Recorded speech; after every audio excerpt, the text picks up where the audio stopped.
The photo on the wall caught my attention. In it, the clinic staff was standing outside the lodge. I knew the man next to Hartman. He was the kidnapper. Hartman had been playing me all along. I am famous.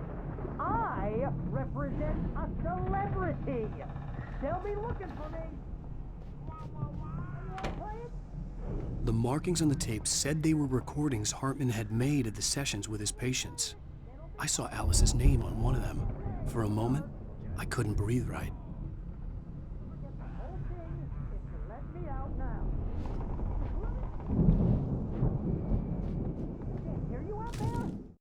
Hartman wasn't happy. Mott could see it in his eyes. He quickly lowered his own. He had made a mess of it, and he knew it. The shame of failure was hard to bear. He hadn't expected Wake to say he needed more time, and he blurted out 2 days, less than Wake had asked for to show him who was in charge. But that wasn't part of Hartman's plan. I hear you just fine. What, you're trying to get your kick, Hartman? Now, Mrs. Wake, can you tell me about Alan's problems? He's more and more out of control all the time. The parties, he's so angry all the time. He's getting violent. Do you mean with you? No, not with me. No, never. Sometimes I almost wish Alan would take a swing at me, because at least that'd lead to a conversation he couldn't just march out of. But no. Alan doesn't really sleep. And the work, well, he's not writing at all. He sits there for hours and just gets more and more frustrated. And I can't talk to him. Yes. Tell me, Mrs. Wake, what would you say to him if he'd listen? I don't know. I want to say, I look at you, and it's not you. Just some stranger who resembles you. Looking out from behind your eyes. And I don't like that guy much. And now it's all gonna go to hell. But you don't ever say this. No. I've tried, but he's not listening. He's too deep in his own problems, always going on about something else. I'm so afraid I'm gonna lose him, and we're not even talking anymore. He doesn't let me in anymore. He just keeps me in the dark. I'm so alone here, even when he's home. Please help me, Doctor, because I'm at my wit's end. Well, if you can just get him here, I'll absolutely do my very best. Yeah, but Doctor, you need to be careful with him. He's not just going to listen to you and cooperate. He's the most stubborn man I've ever met. Well, I'll be sure to bear that in mind. Hearing her voice, what she was saying made me happy and sick and guilty all at once.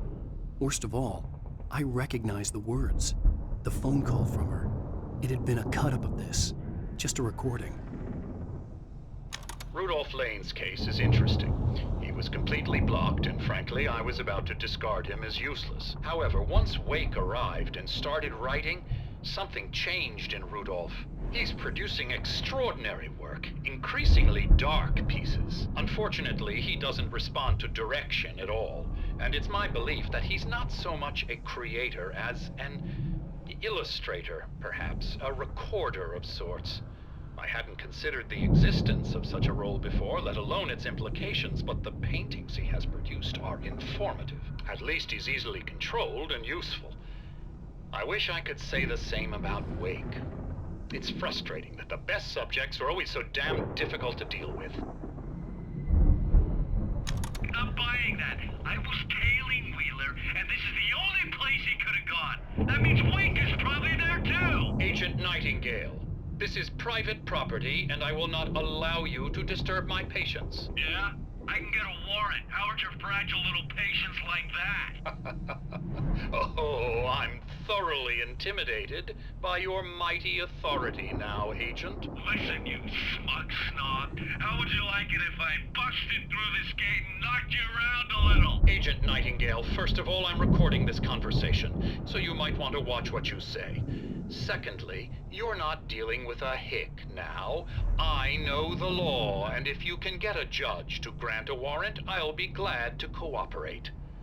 But you won't get one. Be advised that any further communications with me are to be made through my lawyer. I don't believe this. Good day, Agent? Yeah.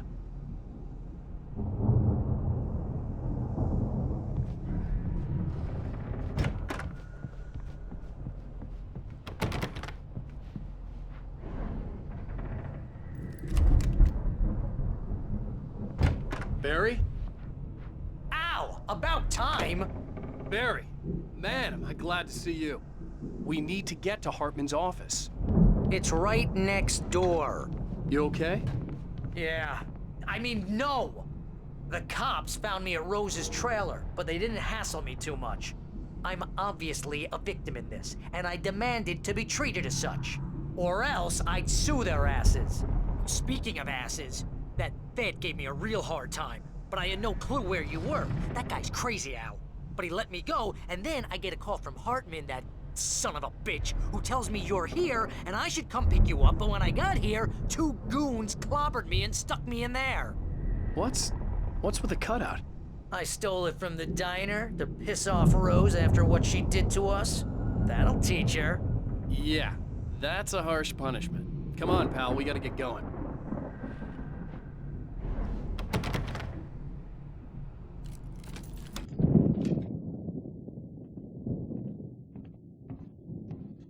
These were all the pages I had on me. And more.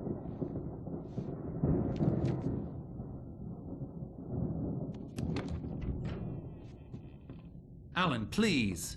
You're sliding back into the... Tell me one more lie and I'll shoot you in the face. Ah, well, it was worth a shot. Really, Wake, come on. Let's work together on this. You have no idea... Hartman, shut up! Barry, get out of here. I'll catch up with you. Get a car. Oh, Al, let's just... Go! Wake, listen to me. This is a mistake. Don't you see? Together we can create something absolutely wonderful. With your ability and mine.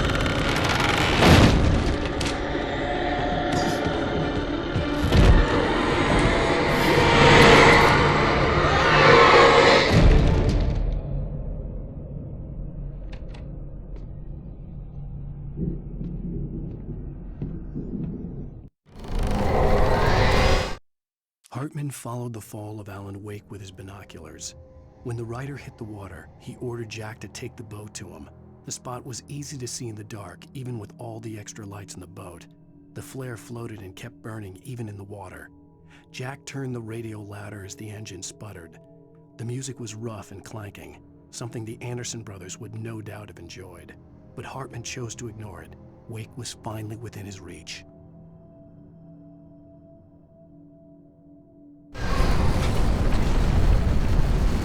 The dark presence would be on me in a moment. I had to find a way out.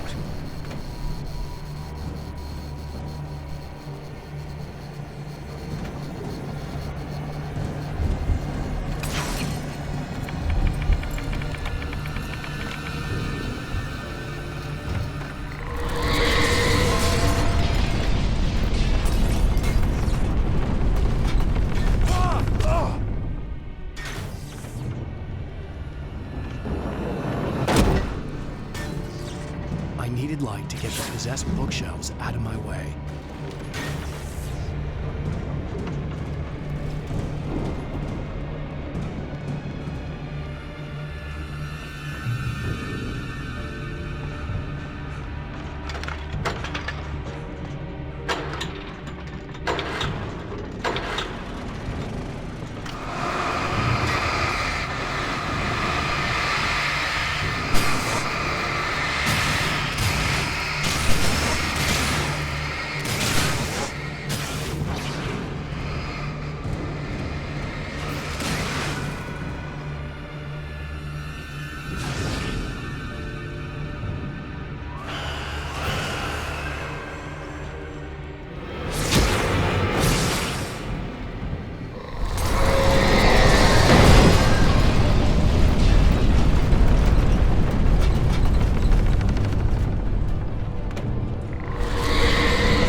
Hartman knew he was no creator. He had no ambitions on that front, and he certainly didn't want to end up like every artist he had worked with here, damaged in ways that were hard to describe, or worse. It was enough for Hartman to maintain creative control and provide direction, to be a producer. That was what most of these people were in need of anyway. Of course, suitable subjects were few and far in between.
But the gate's locked. You're gonna have to go through the hedge maze over there. Barry, I don't have a light. Take this, Al. Oh, God! Look at the house, Al! Look out!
I stared at the Viking paraphernalia that littered the area, surrounding an unlikely centerpiece.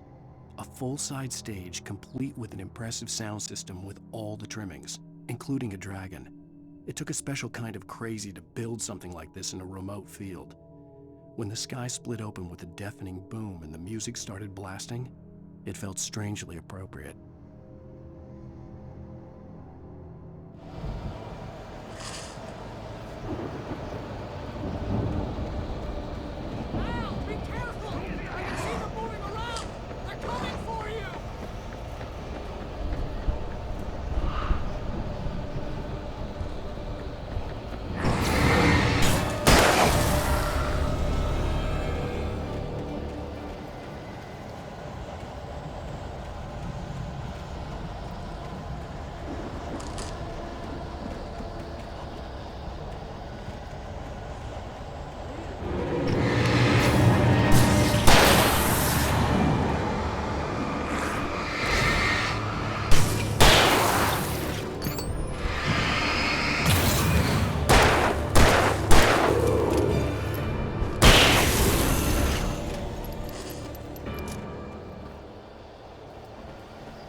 fighting it makes me...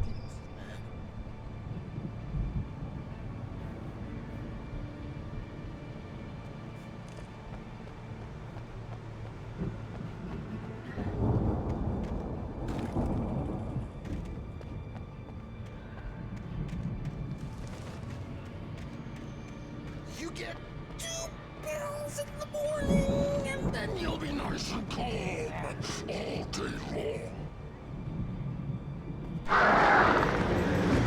You get 3 pills in the evening. You sleep like a baby.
Mott knew that Wake was smarter than him.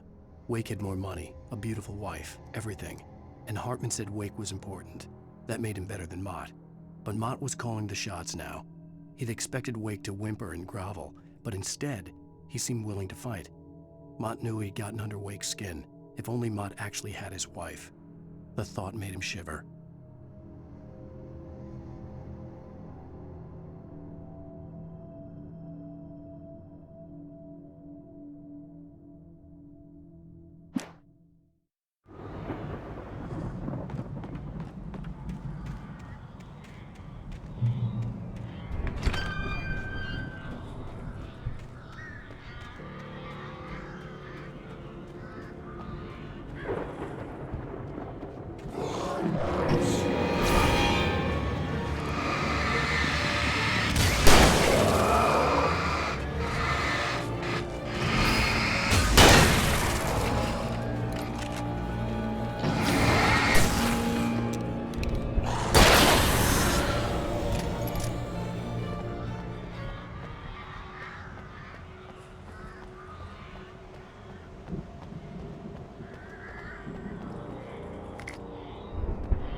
For the moment, Barry was just glad he had survived the fall. He had been separated from Al, and there was no easy way to climb back up. He told himself he'd be okay in the gloomy forest at night. He would just have to wait for a while for Al to find his way down. Barry turned when he heard the heavy footsteps and saw the movement. The man-shaped shadow lunged at him from the bushes, an axe held high. Barry screamed and threw up his hand. The world exploded.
Hartman watched as Wake's features slackened.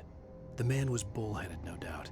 Even lying on the bed, he'd almost broken Hartman's nose the second time. But with a little time, he could break Wake down, give him proper direction.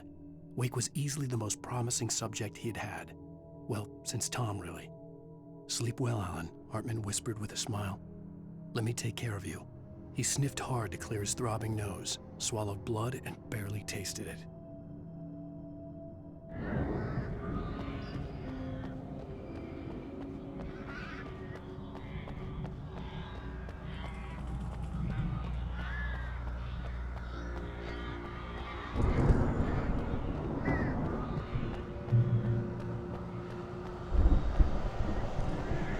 Al! You're alive! Let's get out of here. Can you open this gate? Maybe. Barry! Well, I slammed it shut when the nasty showed up, and the key fits kind of loose in the lock, so, Barry! I'll find it! Don't worry about it!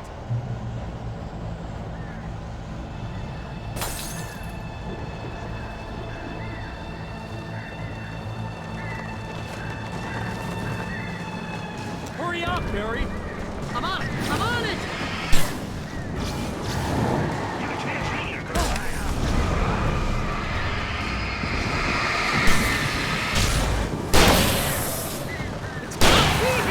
Just hang on, Al!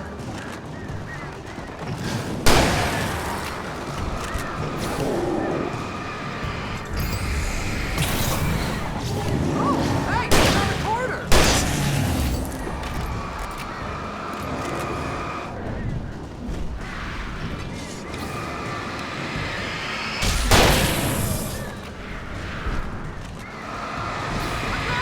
I found it! Ah, no, wait, that's a twig!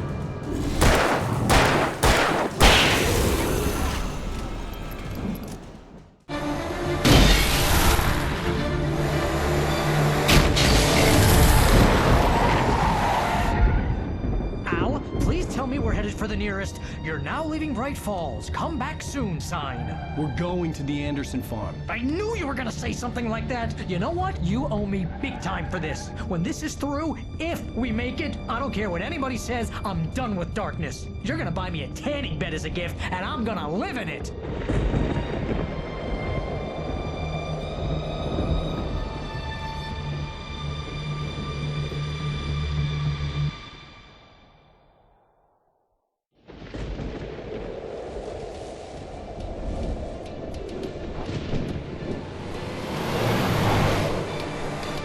I'm crazy, but that's fine, Barry. Oh, you got that right, Al. You're barking mad. You are by far the But craziest. maybe that's inevitable when you deal with crazy stuff like this. It helps.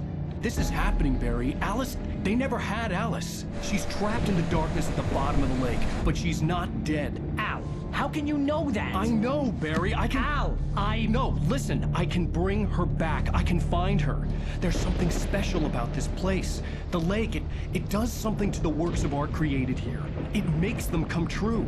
But there's a catch. The dark presence, whatever that thing is, twists it to its own ends. That's why all of this is happening. It's using my manuscript to take over everything. Al, I believe you. It happened to Thomas Zane before, it happened to the Andersons. I believe you. Crazy or not, you're not delusional. Weird shit's going down. That's a fact. I'm on board, man. I'm with you. The Andersons knew about it, but they were too far gone to tell me with all the drugs they were on. But they wrote it down. There's a message somewhere at their farm, Barry. We just need to find it. Look out!